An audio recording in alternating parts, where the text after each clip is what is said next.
नमस्कार मित्रांनो, तुम्हा सर्वांचं माझ्या YouTube चॅनलवर पुन्हा एकदा खूप खूप आणि मनापासून स्वागत आहे। आजच्या व्हिडिओमध्ये आपण बघूया केंद्राप्रमाणे राज्य कर्मचाऱ्यांनाही दिनांक 1/7/2025 पासून 3% महागाई भत्ता वाढ मिळण्याबाबत।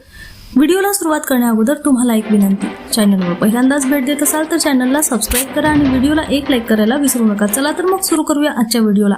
राज्य कर्मचाऱ्यांना केंद्राप्रमाणे 3% डीए वाढ लागू करण्याबाबत राज्याचे माननीय मुख्यमंत्री तथा उपमुख्यमंत्री यांना निवेदन पत्र सादर करण्यात आले आहे। सदर निवेदन पत्रामध्ये नमूद करण्यात आले आहे की केंद्रीय कर्मचाऱ्यांप्रमाणे राज्य सरकारी कर्मचाऱ्यांना वेतन व महागाई भत्ता देण्याचे सरकारचे धोरण आहे। त्यानुसार राज्य सरकारी कर्मचारी व निवृत्ती वेतनधारकांना केंद्र सरकारप्रमाणे वर्षामध्ये 2 वेळा डीए वाढ दिली जाते। केंद्रीय कर्मचाऱ्यांना माहे जुलै 2025 पासून 3% महागाई भत्ता वाढ झालेली असून त्यानुसार त्यांची 55% वरून 58% महागाई भत्ता वाढ झालेली आहे। परंतु राज्य सरकारी कर्मचाऱ्यांना महागाई भत्ता वाढ अद्याप देण्यात आलेली नाही।